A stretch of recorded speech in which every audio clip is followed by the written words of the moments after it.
Klaus Meyer's hands were shaking so badly he almost dropped the microphone. Berlin, Kreuzberg, 1995. A small karaoke bar, thick with cigarette smoke, the smell of cheap beer. Klaus came here every week, but had never taken the stage. Until tonight. Because tonight was special. Today was his father's birthday, his father who had died 5 years ago, and his father had taught Klaus a song, Heroes, David Bowie. In 1987, when the wall still stood, his father sang this song like a protest against the wall.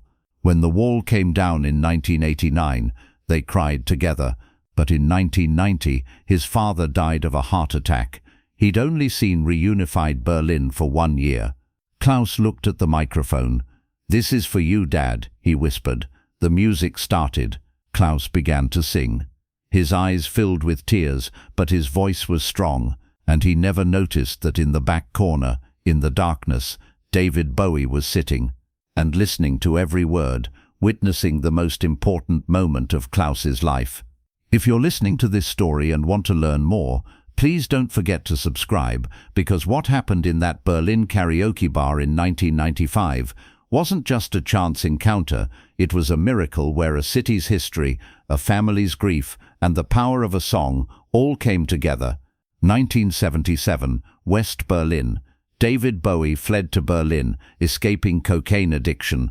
The city was as divided, lonely, and broken as he was. The Berlin Wall separated east from west. Bowie lived anonymously in Schöneberg. He rode his bike, went to bars. Nobody recognized him. Berlin healed him.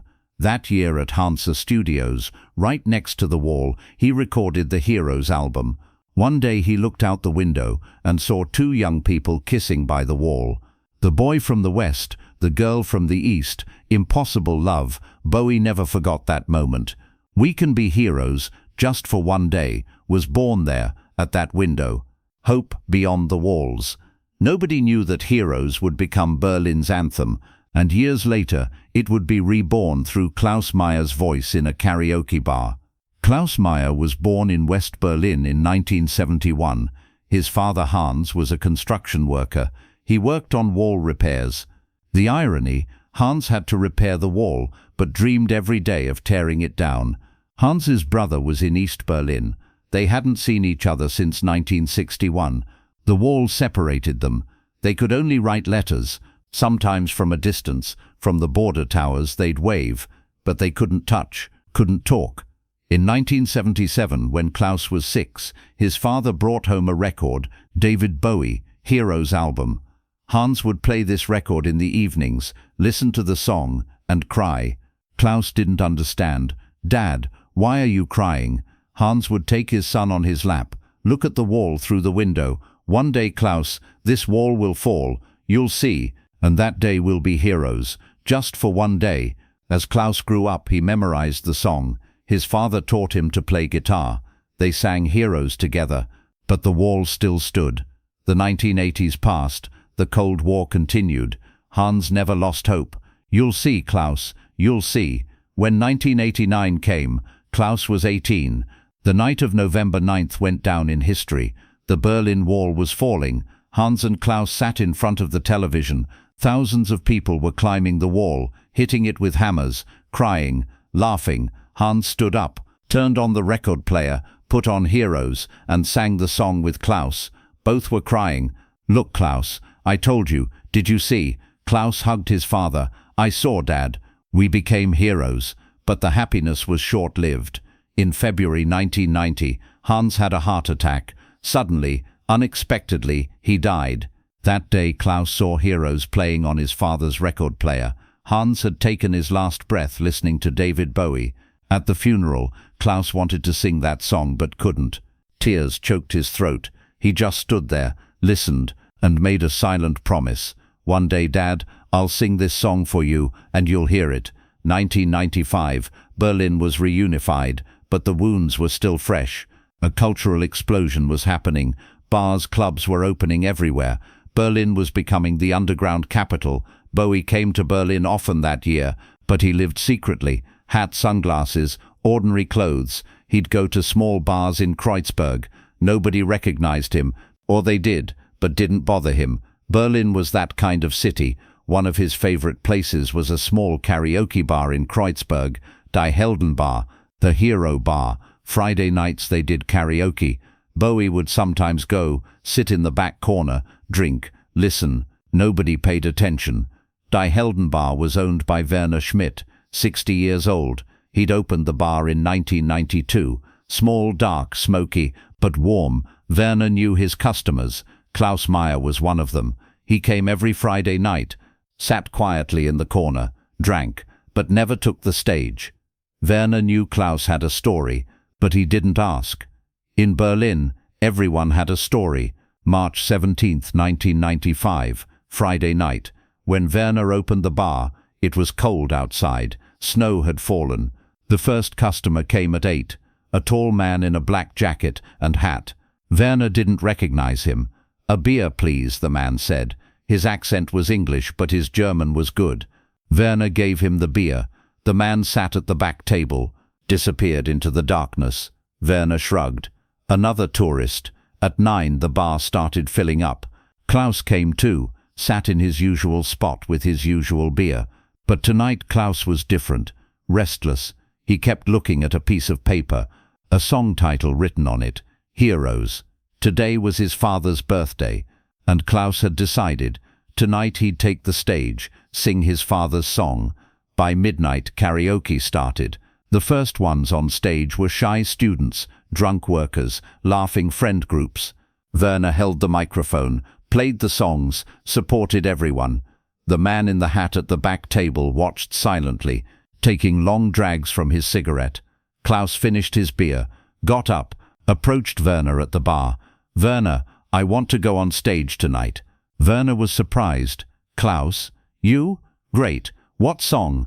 Klaus handed him the paper. "Heroes, David Bowie." Werner smiled. "Good choice. Are you ready?" Klaus nodded, but his hands were shaking. Werner gave Klaus the microphone. "Ladies and gentlemen, tonight we have a special performance. Klaus Meyer, Heroes." A few claps were heard. Klaus took the stage. The spotlight hit his face. Suddenly, everyone seemed very close. Klaus took a breath, closed his eyes, thought of his father, the record player in 1977, that night in 1989, the funeral in 1990. He remembered it all. The music started.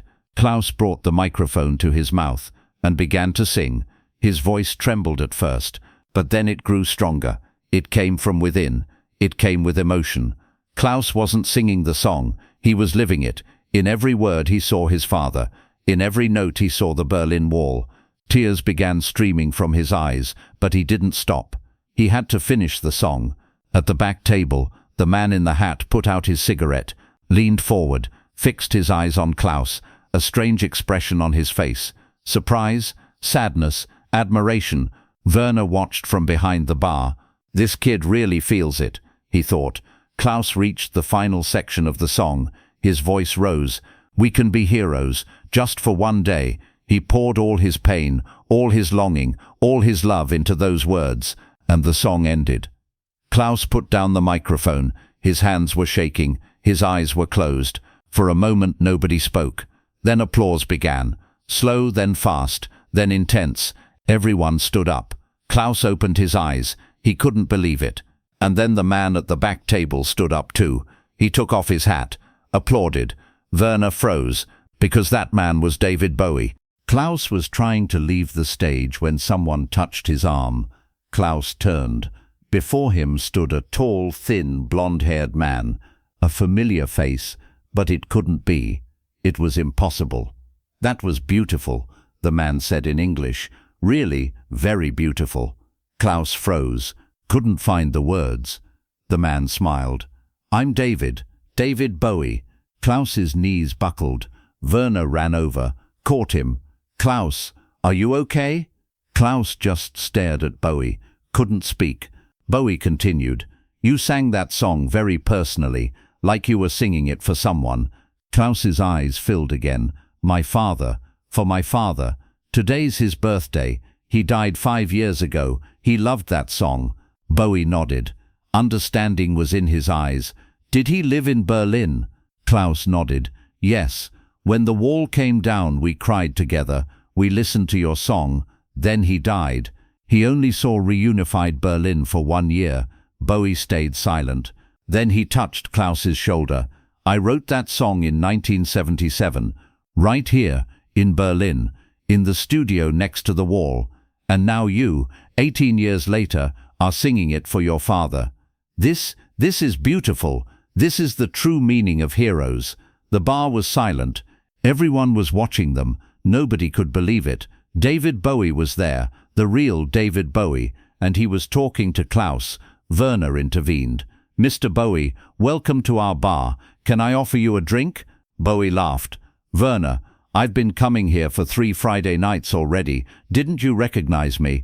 Werner was shocked. You're that man in the hat? Bowie nodded. Yes, I love Berlin. Nobody bothers me. I sit quietly. Listen, tonight I came too, but tonight was different because Klaus sang my song, and I was moved. Klaus still couldn't speak. Bowie looked at him. Klaus, will you do something with me? Will you sing that song with me? Again, this time both of us. Klaus nodded. He couldn't speak, but he nodded. Bowie took the stage, called Klaus up beside him. Werner prepared the microphone. The bar customers watched in amazement. Nobody took out their phone, because back then, everyone lived the moment, didn't record it. Bowie looked at Klaus. Ready? Klaus nodded. The music started again. This time Bowie's voice joined Klaus's. 2 voices intertwined. Bowie's experienced, mature voice completed Klaus's young, emotional voice. Both had their eyes closed. Both were living the song. For Bowie, that song represented Berlin, the past, lost years.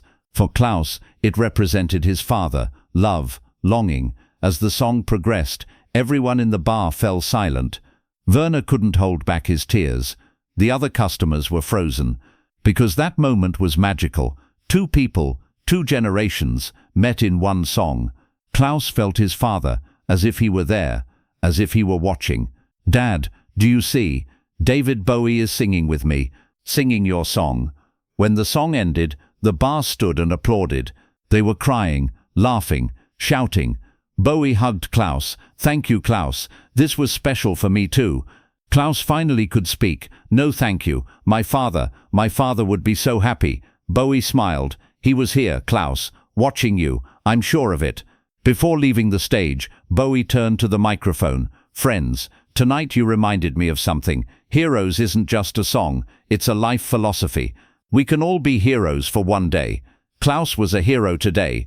He sang for his father, and I feel honored to have been beside him. The applause grew. Bowie left the stage, returned to the back table, put on his hat, as if nothing had happened. The bar slowly emptied. Klaus was still in shock. Werner offered him a beer. Klaus, tonight made history. David Bowie sang with you.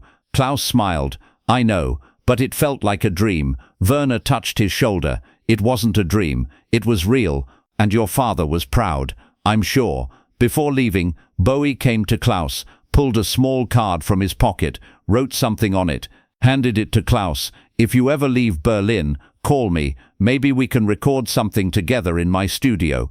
Klaus looked at the card. Bowie's private phone number. He couldn't believe it. Really? Bowie nodded. Really? You have talent, Klaus. And more importantly, you have heart. Don't lose that. Bowie left the bar, disappeared into the darkness. Klaus sat holding the card. Werner sat beside him. Keep that card, Klaus. It's valuable. Klaus nodded. I'll keep it.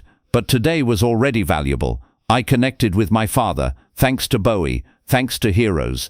After that night, Klaus's life changed. He took music more seriously, started playing at local bars, wrote his own songs, and at every performance he sang heroes, in memory of his father, in memory of Berlin, and in memory of that night, Bowie's surprise appearance. Bowie's relationship with Berlin never ended. He came often in the 1990s, less frequently in the 2000s, but never forgot.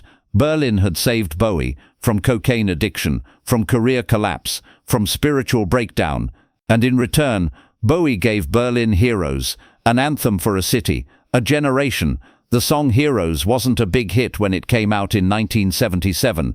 It had moderate sales at first, but it grew over the years. When the Berlin Wall fell in 1989, Heroes suddenly started playing everywhere.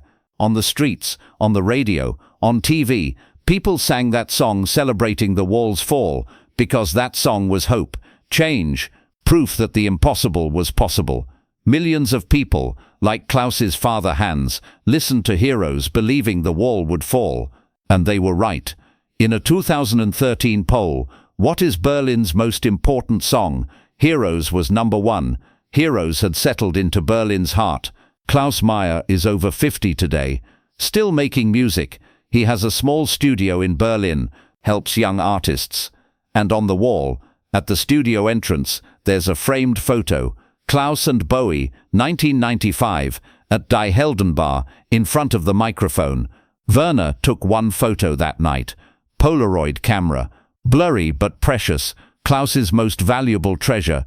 When Bowie died in 2016, Klaus was devastated. He locked himself in his studio, didn't talk to anyone for 3 days. Then he picked up his guitar, played Heroes, and cried. For Bowie, for his father, and for that 1995 night. Because that night wasn't just a karaoke performance. It was healing, a farewell, a goodbye. Die Heldenbar stayed open until the 2000s. When Werner got older, he closed the bar. But that night, the night of March 17th, 1995, went down in Berlin's underground history. Music writers talked about that night. Bowie fans researched the story. Klaus gave interviews, and everyone asked the same question. How did you feel that night? Klaus's answer was always the same. It was like my father was there. I heard my father's voice in Bowie's voice. I relived the fall of the Berlin Wall, and I understood that Heroes isn't just a song. It's a healing tool, a way to turn pain into music. Today in Kreuzberg, where Die Heldenbar used to be, there's a cafe, but on the wall, a small plaque still hangs. Here on March 17, 1995, David Bowie and Klaus Meyer sang Heroes together. Berlin's spirit continues to live here. Tourists pass by, stop, take photos, but most don't know the story. They just see the plaque. Yet there was a story that captured Berlin's spirit. A father's love, a son's grief, a song's power, a city's history, all met in that 3-minute performance. What was Bowie thinking when he wrote Heroes? The couple he saw from the window? The tragedy of the Berlin Wall? The fragility of his own life? Maybe all of it. But the message of the song was clear. We can all be heroes, just for one day, for one moment, for one action. Klaus was a hero that night. He overcame his fears and took the stage. He shared his pain. He honored his father. And in return, he met Bowie, sang with him. Was this coincidence or fate's plan? Werner Schmidt explains it this way. Berlin is a special city. Miracles happen here. The wall fell. People gained freedom. And sometimes in small bars, famous people meet ordinary people. Because Berlin is a place where everyone is equal. Whether famous or ordinary, we all share the same pain, the same joy. That's why Bowie loved Berlin. In Los Angeles, he always had to be David Bowie. But in Berlin, he could just be David. A person, a music lover, an observer. And that night singing with Klaus, he was just David. Not a star, not a hero, just a person, connecting with another person. Music therapists describe Heroes as a healing song. The song's melody, lyrics, emotional weight transform people. Thousands of people like Klaus processed their pain with that song, accepted their losses, and found the strength to continue. A music professor says, Heroes is a universal song because we all have a desire for heroism inside. We want to do great things, be remembered, live a meaningful life, and Bowie tells us, we can be heroes even for one day. That one day is enough. That one moment is enough. For Klaus, that one day was March 17, 1995. When he took the stage that night, he carried his father's pain. But when the song ended, when he hugged Bowie, the pain had lightened, peace took its place, music had healed him, and Bowie had been the catalyst for that healing. Today, young musicians come and go through Klaus's studio. Klaus listens to them, supports them. He tells each of them the same thing. Music is your weapon. Pour your pain into music. And one day, maybe in an unexpected moment, you'll experience a miracle. Werner retired but never left Berlin. He occasionally visits Klaus. They talk about that night, March 17, 1995. Bowie's surprise, Klaus's tears, two voices joining. That moment represented Berlin's spirit. When Bowie died in 2016, Berlin mourned differently, because Berlin remembered Bowie not just as a star, but as a Berlin resident. David walking in the streets, sitting in bars, and remembering the heroes he sang with Klaus. Klaus went to Brandenburg Gate that day. Thousands had left flowers for Bowie. Klaus brought his guitar. In the middle of the crowd, he played Heroes, sang with everyone, and he knew his father and Bowie were there, both listening. Heroes wasn't just a song, it was a legacy, a force that united generations, cities, people. And in 1995, in that small karaoke bar, Klaus and Bowie experienced that force together. Not just for one day, forever. We can be heroes just for one day, but that one day never ends. That moment lives forever in memory, in music, in souls. Klaus is a hero every day. Werner is a hero every day. Berlin is a hero every day, because they all remember that night. And remembering is the greatest heroism.